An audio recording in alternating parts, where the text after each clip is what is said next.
Jim Harbaugh said recently that his new mission is to get star quarterback Justin Herbert to the Hall of Fame, and I might be crazy, but I kind of think he could do it.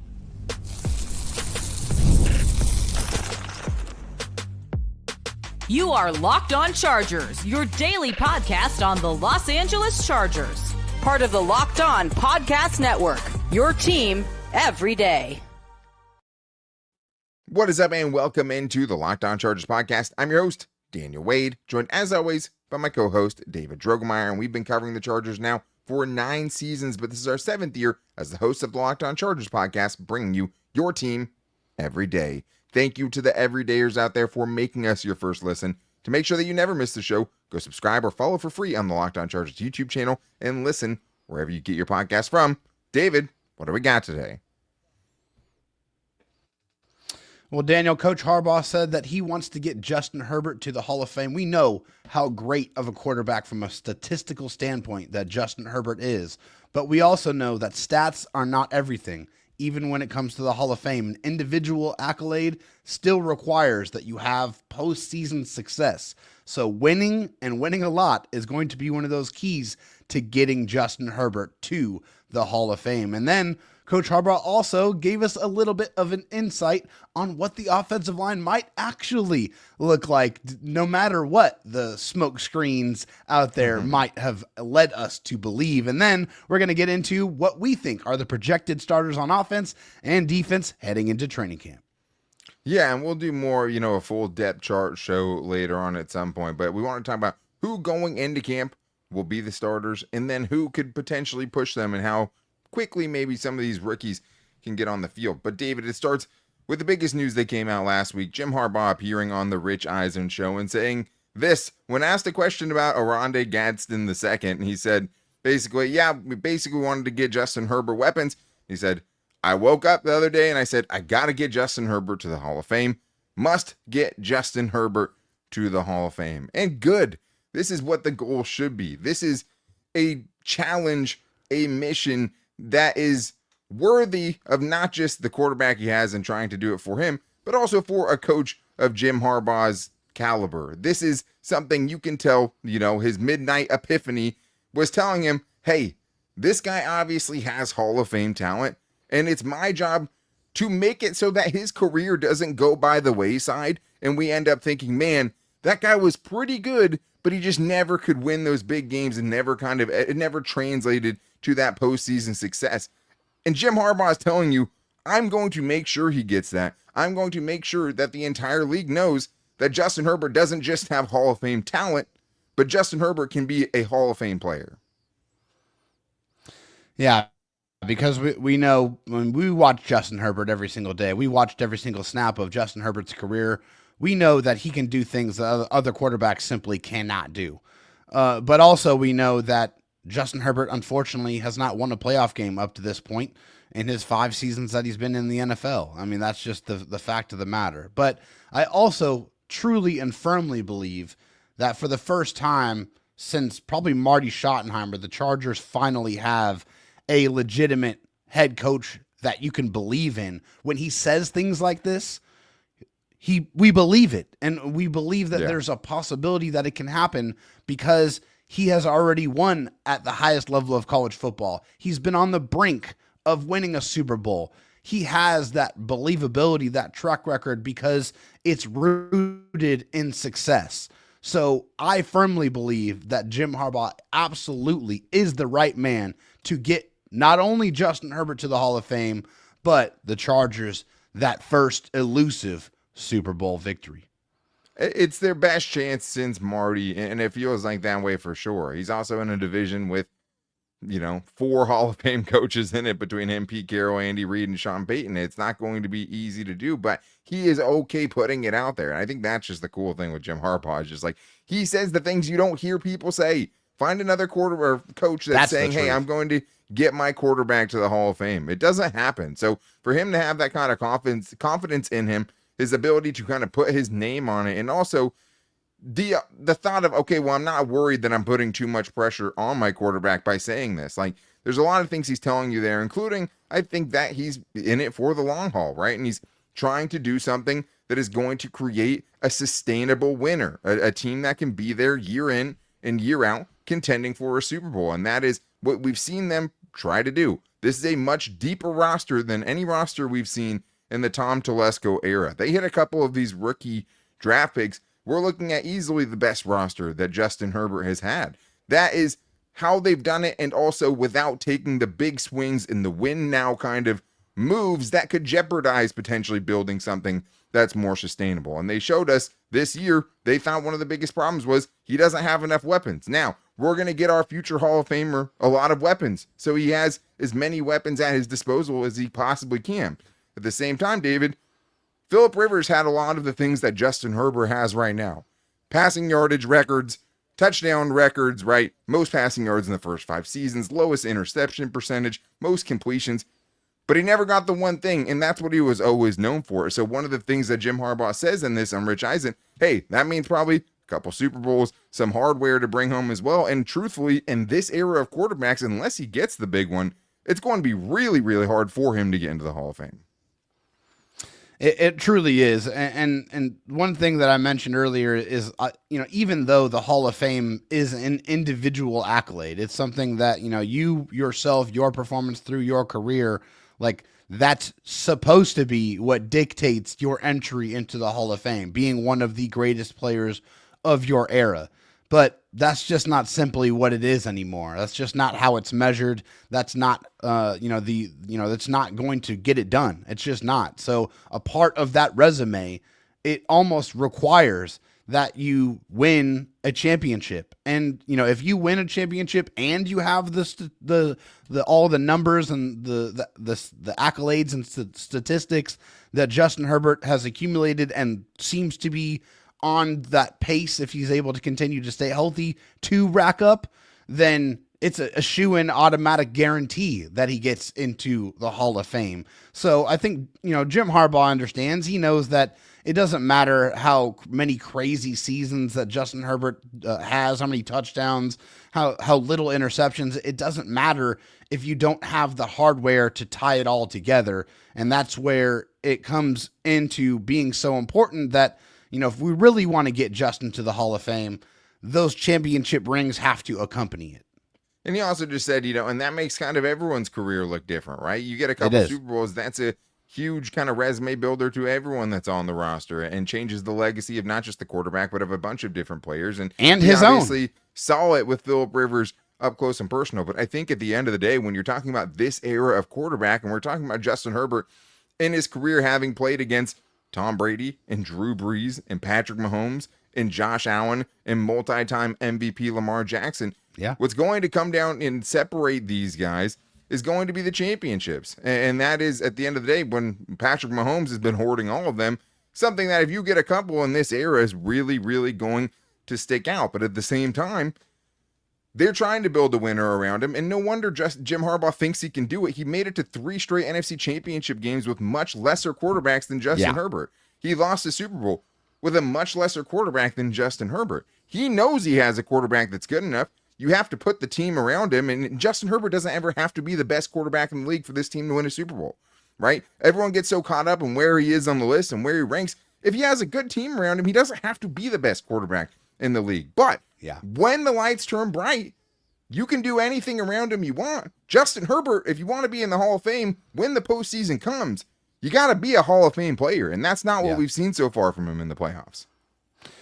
This is unfortunately true. I mean, he's has the same playoff record through 5 seasons that Peyton Manning does. And so, that's going to have to change. I mean, he's had a couple of brutal losses, one getting just ever so close and the other one just getting blown out. I mean, you've seen both sides of the spectrum, both extremely painful, but you got to get it done. I mean, now, as the roster continues to fill out and get deeper, the excuses are going to start getting smaller and smaller for Justin Herbert. Now he has the coach, he has the general manager, he has a much, much better surrounding of weapons around him. So now it's going to be up to Justin to answer the bell. And he just hasn't. The first 2 chances that he's been there, and the last one, obviously, you throw 4 interceptions. You're not going to be able to just win a playoff game in in spite of Justin Herbert. He's going to have to be the reason that they win. There's other guys who have gotten carried by defenses and gotten playoff wins, but nobody cares about that. They care about the tally in the box score, whether it says win or loss. And right now, he's 0-2, so he has to be that guy, and they have to continue building around him. But we still have more to get into because that wasn't the only Jim Harbaugh nugget that we got. He also maybe gave a little inside knowledge to what this offensive line is going to be and added another wrinkle into the center saga. So we're getting into all that and more on today's Locked On Chargers podcast. The NBA playoffs are in full swing, and every night delivers highlight-worthy performances, major momentum shifts, and can't-miss moments. Whether it's a game-winning shot or a breakout player, there's never been a better time to get in on the action with FanDuel, because FanDuel makes it easy to stay in on the game before tip-off and live with player props, performance trends, and same-game parlays. Fans have more ways than ever to play smart and win big. I always like live in-game betting, especially because my teams have been known historically as a San Diego fan to blow it late. I mean, I'm always, hey, this looks good. I might get some good odds there, but, I can tell where this game's going. I've seen this movie before, but there's so many great ways to play on FanDuel. It's always fast and super easy to use. It's not just who is going to win or how many points are going to be scored, but also the best selection of player props. And also, they have all of the information so you can figure out what trends can make you make the best bets. If you're new to FanDuel, it's the perfect time to sign up. Head to FanDuel.com and place your first $5 bet. If it wins, you'll get $200 in bonus bets. Make every moment more with FanDuel, official sports betting partner of the NBA.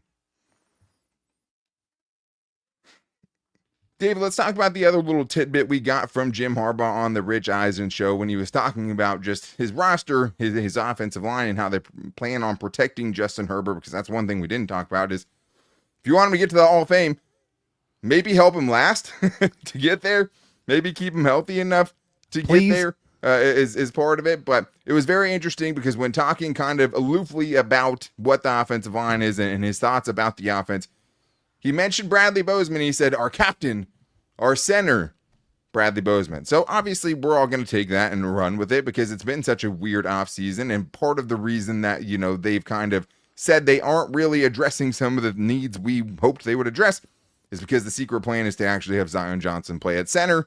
And Daniel Popper, we've heard from him multiple times saying he really believes that inside that building, they think Zion Johnson is the center. But Bradley Bozeman's also in the building. They signed him to a multiple-year contract, even though it's not big money. He could definitely be competing for the starting job. And now, David, when we're looking at what this starting lineup can be, it gets a lot fuzzier. So if I were to say, David, what is the starting lineup for you going into Chargers training camp? What would it look like? Yeah, I think when I look at it right now, the easy part is the tackles, which is a beautiful thing to say because the Chargers throughout the years have really tried to cycle through a lot of guys, and it seems like they finally have some stability out there. Rashawn Slater, Joe Alt, going to be your bookend tackles. I think Zion Johnson's going to be at guard going into training camp. I just think that, the way that the line is constructed and given, the recent comments of Jim Harbaugh talking about Bradley Bozeman, I think, that's who they want to have in the middle of their offensive line. I mean, I think Mekhi Becton, you feel great about. You love the size on the right side of the offensive line. You feel like they're going to be able to open up some massive holes for Najee Harris and Omarion Hampton. Yeah, so for me, it's left tackle Rashawn Slater. I think I agree with you at this moment. I'm going to say Zion Johnson, left guard. I'm going to say Bradley Bozeman at center, and I'm going to say right guard Mekhi Becton and right tackle Joe Alt. This is the starting lineup going into training camp. And I do believe that if Andre James is going to be the starting center, he's going to have to win that job. So that's why going in, that's what I think it is. That's the lineup that makes most sense if you're not going to have Andre James being your center. It never made more sense to have Bozeman switch to guard and Zion Johnson play center and have two guys who one never has played the position in Zion and the other guy hasn't played guard in forever to just switch positions and think that was a big enough improvement. No. It's pretty uncomfortable, though, to sit here where we're at right now and say, look, there's a good chance that two of the three of those interior linemen from last year are going to be the same guys, and we're just going to have to hope that they can develop those couple of guys who aren't, first or second year players to take kind of much bigger leaps and be much better together when in tandem they were very bad when next to each other. Why put them back together? I wouldn't have. That's the kind of part of the problem of the offseason so far. But it did lead us to thinking, what are the other positions in projected lineups going into training camp? So let's start with the wide receivers, David, because there's a bunch of them, But if you had to say, let's say 11 personnel, right? So 3 starting wide receivers, who would those starters be for you going into camp? Yeah, I think for me, it's pretty simple who the starting wide receivers are. I think you're going to have Mike Williams on the outside at X. I think he's the big body wide receiver. He's the guy that has that connection with Justin Herbert. I think going into it, he's going to be the guy. I think Trey Harris definitely might have something to say about that going into training camp, as they get into it, with his skill set, with his ability to separate, his ability to beat man-to-man coverage. These are all things that the Chargers absolutely need to have in their offense. So I expect he will definitely be trying to vie for that spot. Ladd McConkey in the slot, that's a shoe-in automatic. Nobody's going to threaten him. He's a monster. He's a beast. He's the number 1 wide receiver on this team. And I think on the other side is Quentin Johnston right now. I think KLS definitely will be worked into some packages because of the speed, because of the ability to stretch the field and have that gigantic catch radius. But I think as it stands right now, those are going to be my starting guys until these rookies steal or forcibly take those spots away. Yeah, it feels like that's kind of how it has to start. I mean, I would say, yeah, it's 1, 2, 3, however you want to put it. Ladd McConkey, Mike Williams, Quentin Johnston. That's the starting 3. If you're in 11 personnel, which is 3 wide receivers, 1 tight end, 1 running back. It's interesting because I think if you were to say, hey, one of these guys is going to steal a starting job, I'd say it's Trey Harris. But if you also were to say in a different way, kind of which one of these dudes is most likely to kind of have a role right away, week 1, I'd probably say it's Keandre Lambert-Smith, just because of the speed and the kind of just specific thing he can bring to the table where you could use him in a package where it's like, I think Trey Harris is going to be your long-term outside starting wide receiver, but as far as who gets on the field faster for specific purposes, like maybe like what we saw kind of Darius Davis in to some degree last year, feels like KOS would be the guy there. But we have to remember also, Joe Alt and Ladd McConkey were basically the only guys who went into training camp as starters, and they were still kind of hesitant to say that they were. Running back is interesting, David. Who do you have as your starting running back entering camp? The Chargers obviously spent a first-round pick on Omarion Hampton.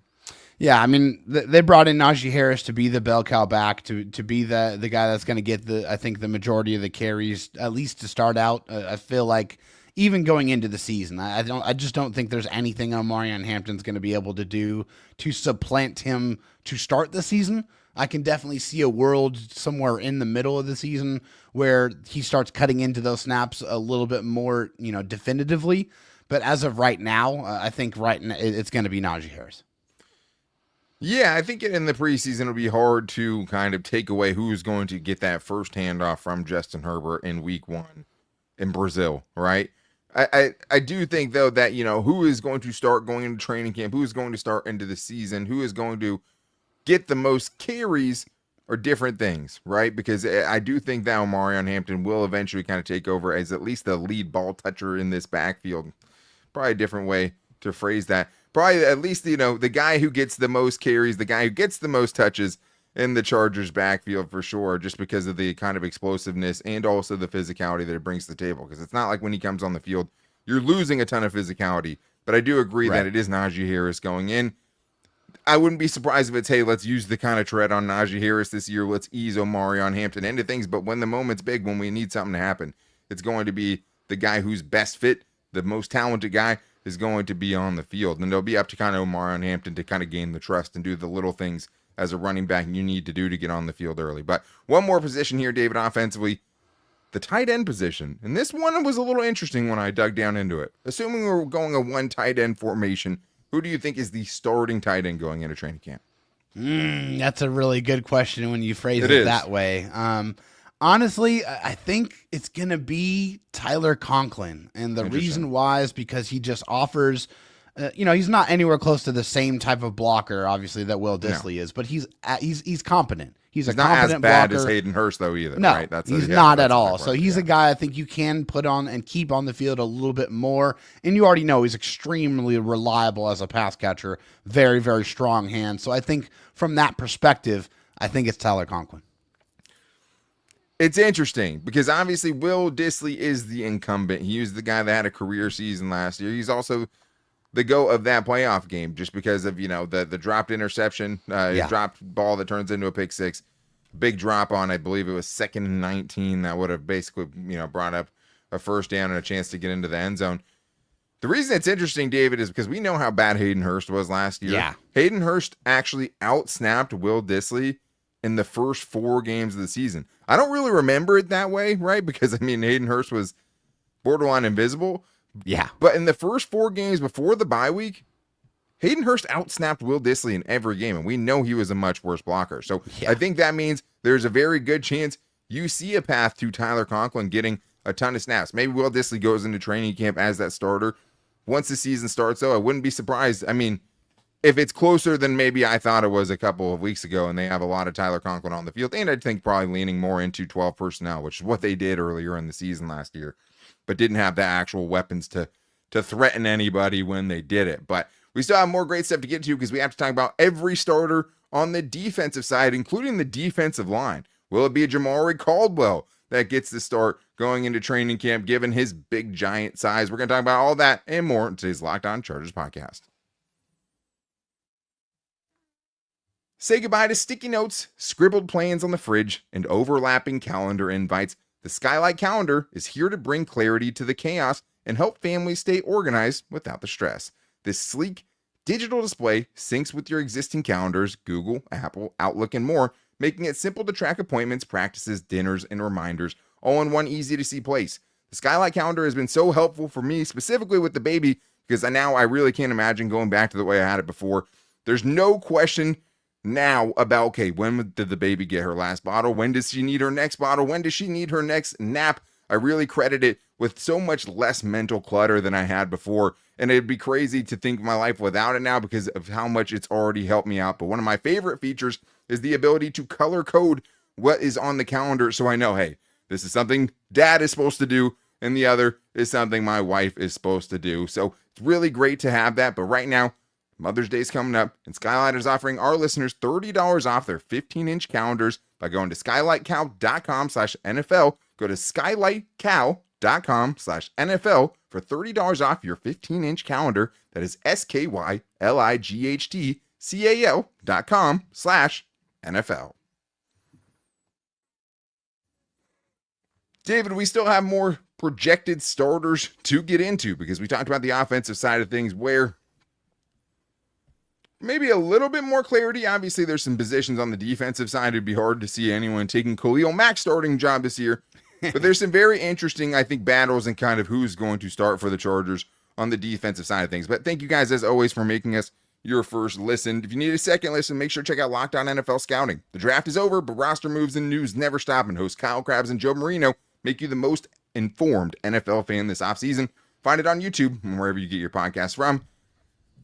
Let's flip it over to the defensive side, David, and I think I will start with the most interesting to me because to me, it's the interior of the defensive line. So you can give 2 or 3 here. I mean, the Chargers are mostly going to be playing in a 4-2-5 defense in some way or another, where you're having 2 interior guys, 2 edge rushers, 2 linebackers, and 5 defensive backs. Not always, but that is what they're going to play most of the time.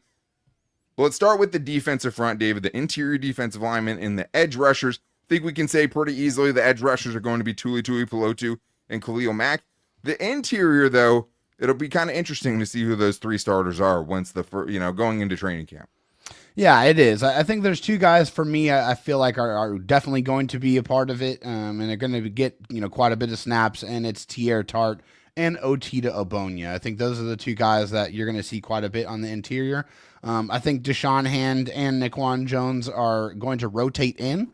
I think they're going to be part of that rotation, but I think they're going to, they're the new guys, right? They're going to have to show that they are better, than, Tier Tart and Otito Obonya to be able to take some of those snaps. But I think, going into camp, I think to me, those are going to be the guys that are incumbent in the middle. That's interesting. I disagree with you from the standpoint of, hey, Poona Ford was a new guy last year. You know what I mean? Tito Obonya has not proven anything in this league at this point. When the Chargers lost Poona Ford, they knew they had to do something quickly, and they attacked it with numbers. So I don't know who the first 2 guys are going to be out there, if it's 2 or it's the first 3 guys, but I think that the 3 most snaps after the first week are going to be, or, even heading into training camp, the guys that will be the presumed stars there are going to be 2 out of the 3 of Naquan Jones, Deshaun Hand, and Tier Tart. Tier Tart obviously has been in the system, has shown that he can play and has a lot of promise, and I know he'll get some chances, but they were also kind of reluctant to have him on the field for a ton of snaps or to start him in a lot of those games last year. You went and got two pretty proven veterans, and I think you did that for a reason. I think those guys have what you've actually seen them do in the league, and have shown they can do it at a high level. I think those guys are the presumed starters. I don't think Tito Ogbonnia has done anything to kind of say, okay, hey, I'm the guy, and you have to come take it from me. Now, where it gets interesting is just from a sheer size perspective. If you're running, your base defense with 3 down linemen on the inside and you need a nose tackle, then maybe that's a Tito Ogbonnia, right? Yeah. Or maybe it's a Jamari Caldwell, because if you're talking about just physically, you need an early down run stuffer. That's a dude who can help you right away. So maybe not going into training camp, but it's hard for me to imagine he'd be far away on early downs, even early in the season. Oh, the dancing bear will be out there for sure. He'll be out there for sure. And then it'll also be, we'll talk a little bit probably about Justin Aboigbe tomorrow, because Jesse Minter had some really high praise for him. But let's move to the secondary, Dave. Let's talk about corners and safeties. Start with the corners. Who are your 3 starting corners? Who are your 2 starting safeties going into training camp? Yeah, so I think, for me, the starting corners, I think you're going to have Cam Hart on one side. I think they love that size and physicality on the outside. I think, they had Tarheeb on the outside on the other side a lot of the times, but I think they're going to move him into the slot. When Derwin James is not, in that position, obviously, because he was a, second team all-pro slot corner, for the Chargers last year. But yeah, and when they were all healthy, it was Christian Fulton on the outside, Cam Hart on the outside, and Tarheeb still on the inside. So he played a lot of slot last year too. I mean, but then, you have injuries, and he was still the best option after that, right? Right. And then, so to me, that means the other guy that's going to be on the outside opposite of Cam Hart is going to be Dante Jackson, who, is the guy that they gave quite a bit of money to coming off of a 5-interception season. We know that, the Chargers play a ton of zone. He excelled especially in zone coverage. So I think those are going to be your starting corners. And then safeties, it's going to be Elijah Molden, and I think it's going to be Derwin James, obviously. When he's not up close, he's going to be back. No, Alohi Gilman, right? I think that would be the surprise there, obviously, because he was the starter going into last season.